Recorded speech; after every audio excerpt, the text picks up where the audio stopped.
बिस्मिल्लाहिर्रहमानिर्रहीम। BS botany zoology students, first semester. Physical chemistry में हम केमिकल इक्विलिब्रियम स्टडी कर रहे थे। केमिकल इक्विलिब्रियम का कंसेप्ट हो गया law of mass action, equilibrium constant. ये लास्ट हमने स्टडी कर लिया। नेक्स्ट आज का जो हमारा टॉपिक है, एक तो यूनिट्स ऑफ इक्विलिब्रियम कांस्टेंट्स।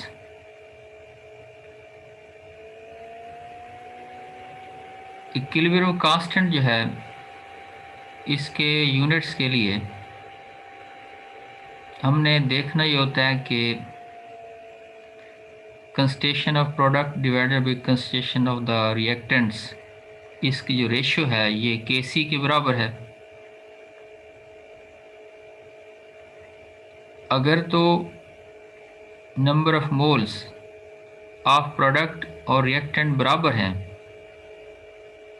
तो उनके यूनिट्स एक दूसरे से कंप्लीटली कैंसल आउट हो जाएंगे और Kc का कोई यूनिट नहीं होगा। अगर प्रोडक्ट्स के मोल्स ज़्यादा हैं तो यूनिट्स जितने मोल्स प्रोडक्ट के ज़्यादा होंगे उसी के मुताबिक आप उसके यूनिट्स मेंशन करेंगे, या अगर रिएक्टेंट्स के जितने ज़्यादा हैं तो उसके मुताबिक। ये हम एग्जांपल से इस बात को वाज़ेह कर देते हैं।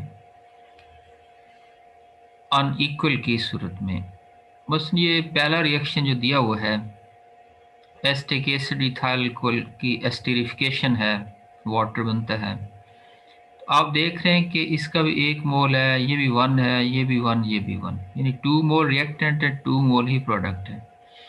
अगर इसकी कंसंट्रेशंस हम लेते हैं मोल्स पर क्यूबिक डेसीमीटर, ये भी मोल्स पर क्यूबिक डेसीमीटर, ये भी सेम आ गई यूनिट्स। तो देखें इसका जो Kc है किसके बराबर होगा, प्रोडक्ट की कंसंट्रेशन डिवाइडेड बाय रिएक्टेंट की कंसंट्रेशन। तो मोल्स पर क्यूबिक डेसीमीटर, तो ये सारे कैंसल आउट होकर कोई यूनिट इसका नहीं होगा। अगर अमोनिया की फॉर्मेशन है तो अमोनिया के देखें ना 2 मोल्स हैं और हाइड्रोजन और नाइट्रोजन के 3 और 1 इसके 4 मोल्स हैं। तो मोल पर क्यूबिक डेसीमीटर का स्केयर बन गया ना ये यूनिट्स का। इधर क्या हो गया, 1 ये आ गया, इधर इसकी पावर 3 आ गई। तो ओवरऑल लोअर साइड पर इसके वैल्यू जो है स्केयर की सूरत में ज़्यादा है, तो ये रिवर्स होकर moles inverse square decimetre plus 6 बन जाएगा। Here we ignore physical states in expression of the Kc। तो ये फिर एक एग्जांपल है सॉल्ट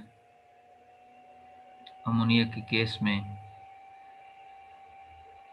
कि यानी हम सॉल्व करेंगे कैसे, इक्विलिब्रियम कांस्टेंट एक्सप्रेशन लिखेंगे कैसे, ये कुछ एग्जांपल्स इसकी मेंशन की है और इसके आप जो है यूनिट्स को भी मेंशन कर सकते हैं। यानी पहले तो ये कहते हैं देखें कि इक्वेशन बैलेंस है या नहीं, उसे बैलेंस करें, उसके बाद फिर उसके मोल्स को देखें कितने हैं, फिर उनकी जो कंसंट्रेशंस को लिख दें और उनकी जो पावर्स है वो उसमें बयान करें, फिर Kc एक्सप्रेशन में वैल्यूज को पुटअप कर दें। ये 3-4 स्टेप्स इन्होंने मेंशन किए हैं। अमोनिया के लिए लिखा हुआ है आपके सामने, ये आसान है, कोई इसमें टफ चीज़ नहीं है। N2O5 है, तो ये देखिए उसका ना मेथड बस उन्होंने बयान किया है एक आम लर्नर के लिए, बिगिनर के लिए। तो बहरहाल देखें इसको इक्वेशन बैलेंस नहीं है तो पहले बैलेंस किया है, फिर जो उसके नंबर ऑफ मोल्स देखे हैं उन्हें उनकी पावर्स बना दिया है और फिर Kc एक्सप्रेशन लिखकर उसमें उस वैल्यूज को पुटअप कर दिया है। Application of the equilibrium constant, ये भी तकरीबन रिवीजन है जो एफएससी लेवल पर आपने नोट किया। एक तो एक हम डायरेक्शन ऑफ रिएक्शन इससे फाइंड कर सकते हैं, एक्सटेंट ऑफ रिएक्शन मालूम कर सकते हैं, और इफेक्ट ऑफ सर्टेन जो कंडीशंस हैं उससे भी हम नोट कर सकते हैं। अच्छा देखें,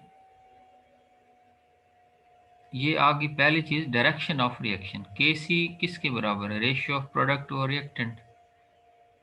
प्रोडक्ट और reactant ratio is calculated before attaining equilibrium. This ratio predicts direction of a chemical reaction at any particular time. This ratio gives three possibilities: ratio less than Kc, ratio greater than Kc, ratio equal to Kc। देखें, ये थोड़ी सी इसकी मैं वजाहत कर दूं, बात clear हो जाए कि एक रिएक्शन जिसका Kc ऑलरेडी आपको नोन हो, अच्छा फिर आप उस रिएक्शन का किसी टाइम पर देखना चाहते हैं कि रिएक्शन ने इक्विलिब्रियम हासिल कर ली या भी इक्विलिब्रियम नहीं अटेन की, या रिएक्शन फॉरवर्ड में है या रिएक्शन रिवर्स डायरेक्शन में है, तो उसका तरीक़ेकार यही होता है कि जिस टाइम पर हमने उसकी डायरेक्शन फाइंड करना चाहते हैं, उसी टाइम पर प्रोडक्ट और रिएक्टेंट जो उनकी कंस्टेशंस को मेजर कर लेते हैं और उन्हें इस इक्वेशन में पुटअप कर देंगे। ये कहलाती हैं रेशियोज ऑफ कंस्टेशंस, ये कहलाएगा केसी। ये दोनों अलग-अलग होंगी इस एक्सपेरिमेंट में। इसके लिए फिर जब आपने उन वैल्यूज़ को यहाँ पुटअप किया तो एक आंसर इसका आ जाएगा। केसी पहले आपको इल्म है। अब इससे तीन आंसर पॉसिबल हो सकते हैं, या तो ये केसी इन रेशियो के बराबर है, या ये जो रेशियो है ये कम है और ये केसी ज़्यादा है, या ये रेशियो ज़्यादा है और ये केसी कम है। तो ये तीन पॉसिबिलिटीज़ को उन्होंने मेंशन किया है कि जब रेशियो लेस है और केसी की वैल्यू जो है क्या है, ज़्यादा है, यानी रेशियो इज़ लेस दैन केसी। अच्छा, ये किस सूरत में केसी से वैल्यूज़ कम होगी कि प्रोडक्ट की मिकदार कम है और रिएक्टेंट की मिकदार ज़्यादा है। जब रिएक्टेंट ज़्यादा है इक्विलिब्रियम की निस्बत, तो साफ ज़ाहिर रिएक्टेंट प्रोडक्ट की सीमत में मूव करेंगे। It mean that more product is required to attain equilibrium, thus reaction will proceed in the forward direction. KC जो है वो अब क्या हो गया है, रेशियो बड़ी होगी केसी से, यानी ये वैल्यू ज़्यादा होगी ये कम है। ये ज़्यादा कैसे होगी कि प्रोडक्ट ज़्यादा हो रिएक्टेंट से, किसकी निस्बत, इक्विलिब्रियम की निस्बत। तो उसे फिर वापस जाना पड़ेगा, रिवर्स हो जाएगा। और अगर दोनों इक्वल हैं केसी और ये रेशियो, तो फिर रिएक्शन इक्विलिब्रियम अटेन कर चुके हैं। एक्सटेंट ऑफ रिएक्शन से मुराद ये है कि रिएक्शन फास्ट है, स्लो है, तो ये हम केसी की वैल्यू को ही जस्ट देख के उसका अंदाज़ा कर सकते हैं। केसी अगर वेरी लार्ज है तो हम कहते हैं कि रिएक्शन वेरी फास्ट है, ऑलमोस्ट कंप्लीट है। केसी की वैल्यू वेरी स्मॉल है तो ये इस बात को ज़ाहिर करता है कि रिएक्शन वेरी स्लो है और ये फॉरवर्ड डायरेक्शन में जो है ये फास्टली प्रोसीड नहीं कर रहा, और केसी की वैल्यू ना तो बहुत स्मॉल हो और ना ही इसकी वैल्यू बहुत ज़्यादा हो। तो ऐसी सूरत में हम कहेंगे कि ये मॉडरेट रेट पर है उसका रिएक्शन का। तो ऐसी सूरत में ये दोनों स्मॉल वैल्यू और वेरी स्मॉल वैल्यू, यानी इसे आप मॉडरेट कह दें और एक को वेरी स्मॉल कह दें। वेरी लार्ज, वेरी स्मॉल और मॉडरेट, इन तीन वैल्यूज़ में आप इसे मेंशन कर सकते हैं। ये इसके एग्जांपल है ओजोन ऑक्सीजन में केसी की वैल्यू 10^55, वेरी फास्ट रिएक्शन। बस यूँ यानी आपने इसे रिएक्शन स्टार्ट किया फ़ौरन इसमें कंप्लीट हो गया। फिर HF है ये 10^-13, वो भी 2000 डिग्री पर। इसकी डिकम्पोजिशन जो है वो बहुत ही मुश्किल होगी, वेरी स्टेबल ये कंपाउंड शो करेगा। इफेक्ट ऑफ कंडीशन वैसे तो हम ली शटल प्रिंसिपल में डिटेल में पढ़ेंगे। थोड़ा सा यहाँ इसका कि दो चीज़ें यहाँ मेंशन हम कर रहे हैं। एक है पोजीशन ऑफ इक्विलिब्रियम, और एक होता है equilibrium constant. The ratio of the product to the reactant in equilibrium mixture is called position of the equilibrium. Equilibrium constant and the position of equilibrium are two different things. Kc is equilibrium constant. It has constant values at a particular temperature, but position of equilibrium change with change in the external condition. These conditions are temperature, pressure, concentration, etc. इसे मैं थोड़ा सा एक बात आपको mention करता हूँ कि फ़र्ज़ करें हम रिएक्टेंट्स ए बी से सी और डी प्रोडक्ट बना रहे हैं और हम ये कहते हैं कि जो रिएक्टेंट्स थे उनकी कंसंट्रेशंस 1 मोल हमने ली थी। अच्छा, उसमें हम ये कहना चाह रहे हैं कि यानी अगर इक्विलिब्रियम पर ए और बी सी और डी की कंसंट्रेशन 1 मोल हो तो पता है के सी किसके बराबर होगा? Product divided by reactant. 1 multiplied by 1 divided by 1 multiplied by 1, तो आंसर 1 हो जाएगा।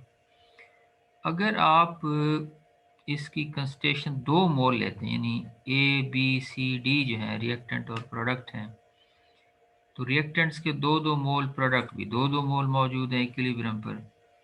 अब देखें ना, इक्विलिब्रियम मिक्सचर में जो उसकी अमाउंट है, जो उसकी पोजीशन है, वो तो डिफर कर गई, लेकिन के सी क्या रहेगा? 2 मल्टीपल 2 डिवाइडेड बाई 2 मल्टीपल 2, तो 1 ही रहेगा।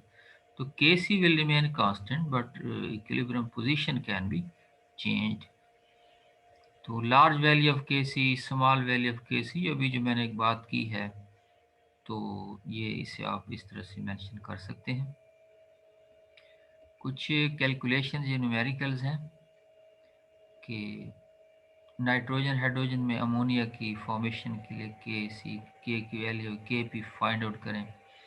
देखिए, ये हम एक लेक्चर में जो रिलेशनशिप बिटवीन के सी, के पी, के एक्स, के एन, इसे हम स्टडी कर चुके हैं, तो इसीलिए इसे सॉल्व करने में आपको डिफ़िकल्टी नहीं होनी चाहिए, क्योंकि K P K C R T delta N के बराबर, डेल्टा एन के sum of powers product minus sum of the powers of the reactants.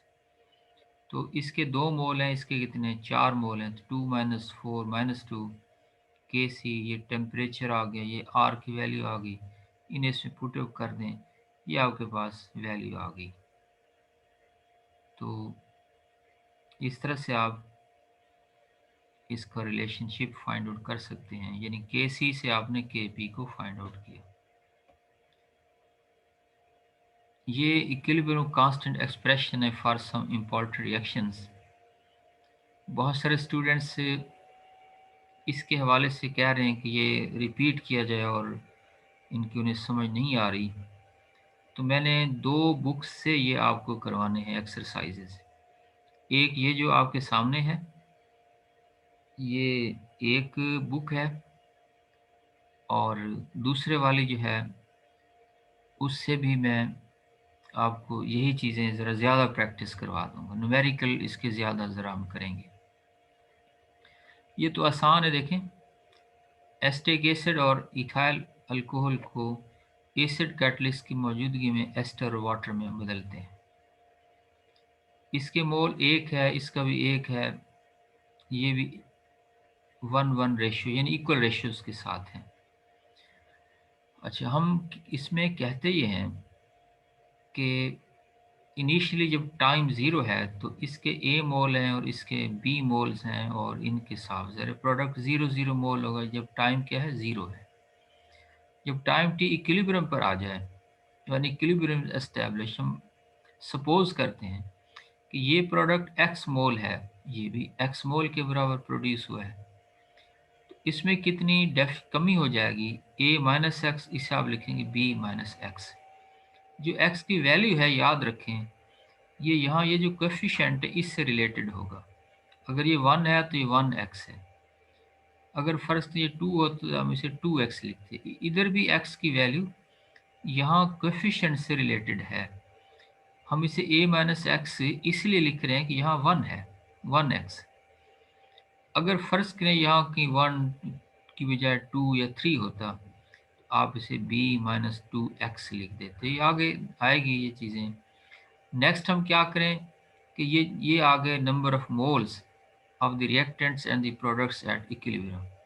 अब इन्हें यूनिट वॉल्यूम बनाने के लिए हम क्या करते हैं, v से डिवाइड करते जाएंगे, तो ये इनकी वैल्यूज आती जाएंगी। सबको आपने इनको भी, इससे भी, इसको, इसे भी v से डिवाइड कर दिया, वॉल्यूम से डिवाइड कर दिया, moles per unit cubic decimetre बनाने के लिए।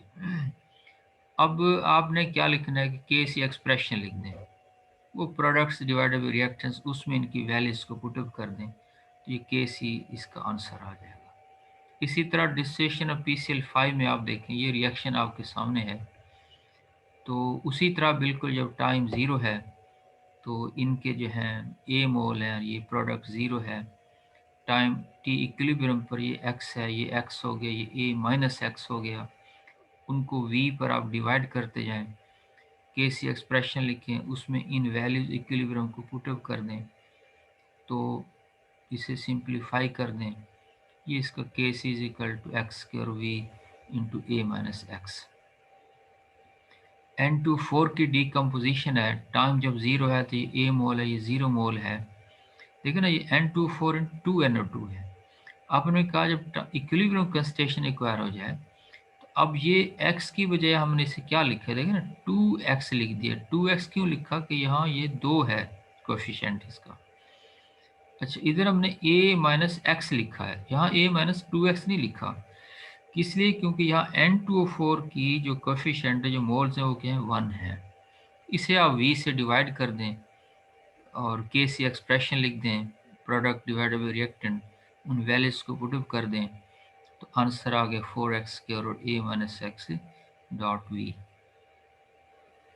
तो ये तीन एक रिएक्शन इसके आ गए कि हमने किस तरह डिराइव करना है के सी एक्सप्रेशन। दो चीज़ें पूछी जाती हैं, एक ये है कि राइट के सी एक्सप्रेशन, तो राइट के सी एक्सप्रेशन में ये जो पहले वाली इसकी है ना वैल्यू, इसे आपने इसमें मेंशन कर, ये जैसे आ ये भी इक्वेशन है, इसका केसी एक्सप्रेशन लिखें, आप ये चीज़ लिख देंगे। और अगर है कि डिराइव केसी एक्सप्रेशन, फिर ये सारी डेरिवेशन जिस तरह बताई है पहले वाली इक्वेशन में भी, ये आप मेंशन करेंगे। अमोनिया सिंथेसिस में बिल्कुल देख लें, टाइम ज़ीरो पर ये ए और बी आ गए। अब देखें ना, एक चीज़ गलती स्टूडेंट यहाँ क्या करते हैं, समझ लें बात को। जैसे है ना भी, ये ए है, इसे मैंने कहा ये बी है, अब गलती ये करेंगे, ये 3 है ना, या इसे 3b कर दें, नहीं ऐसे नहीं लिखना, ये ए या बी चाहे जितने मोल्स हैं, इसे आप ए से इसे बी से ज़ाहिर करें, इसे 0 से। फिर जब आपने देखा कि इक्विलिब्रियम है कंडीशन, तो ये 2 है तो 2x, यहाँ 3 है तो b-3x आपने लिखा है। यहाँ देखें ना 1 है नाइट्रोजन का, तो a-1x लिखा है आपने।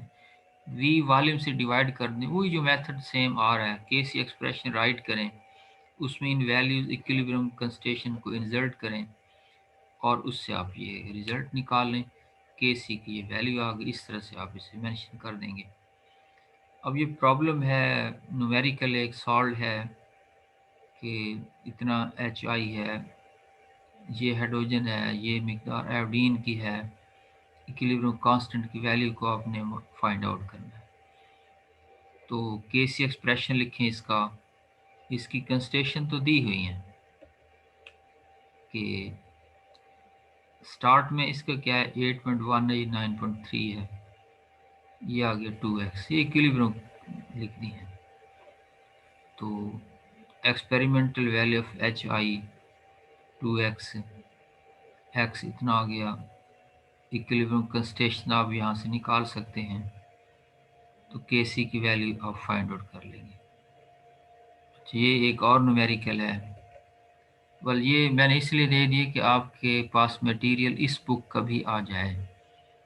तो ये डिकम्पोजिशन ऑफ N2O4 है, तो इसमें भी इसकी वैल्यूज़ दी हुई हैं, कैसे आप इसे फाइंड आउट करेंगे। तो ये कि पी की वैल्यू इसमें फाइंड आउट की है, 1.33 आ गई।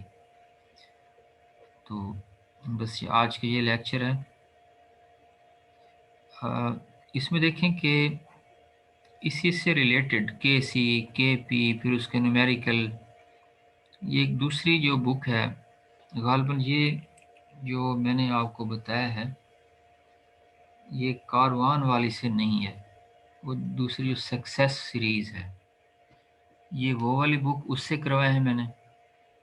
और नेक्स्ट जो लेक्चर होगा यही डेरिवेशन, ये हम करेंगे, जो कारवान बुक वालों की पब्लिशर्स के, उससे हम करेंगे इंशाल्लाह। Thank you very much. Allah हाफिज़, अल्लाह की अमान।